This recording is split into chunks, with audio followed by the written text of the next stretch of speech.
Minsan marami tayong gustong gawin sa buhay, pero ang problema, wala naman tayong hinahakbangan.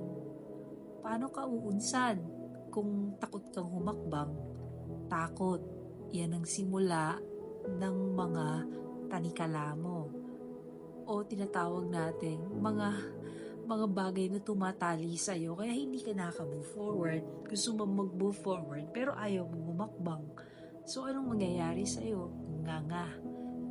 Ngayon, kung gusto mo ang buhay mo ay nga, huwag kang gumawa ng anumang hakbang. Huwag kang mag-venture sa ibinibigay na opportunity ng buhay na to. Alam nyo, ang mundo, naniniwala ko, God has always given every one of us all possibilities and opportunities in life. But sometimes, we are so overthinking. Sabi nga nila, yung mga overthinking, yun yung mga nangyayari sa buhay na kung saan, sa kakaisip, walang napuntahan, walang nahakbangan, natapos ang taon, natapos ang lahat, nga. Ngayon, anong buhay gusto mo? Nga. Kung gusto mo ng hindi ngangang buhay, nga na buhay, try something new. Try to move forward your life. No? I believe prayer with action, doon malalaman. Kasi minsan ayaw mong action kasi bakit? Paano kung mali? Paano ko yung mali yung yung nakakbangan ko? Problema, iniisip mo na mali, hindi mo pa nga sinubukan. It's better that you tried and failed. At least you know na hindi yun work for you rather than don't try at all. So, yun daw po ang kaibahan ng mga winners and losers.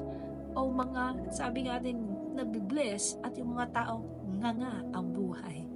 So, God wants every one of us here today na ma-experience yung full blessing na nilalaan niya para sa lahat sa atin. Alam niyo, God is a good God. Hindi yan dahil sa nagsisimba ka at dahil sa marami kang ginagawang mabuti. Because God is just a good God. Ang tanong lang kasi is the opportunity na binibigay niya sa hinahakbangan mo o bulag ka sa maraming bagay. Bulag ka sa takot, bulag ka sa overthinking, bulag ka sa this doesn't work, this doesn't fit. Alam nyo, marami na nagsabi niyan in joining in this business. Hindi ako extrovert, hindi ako marunong magsalita. But, they try.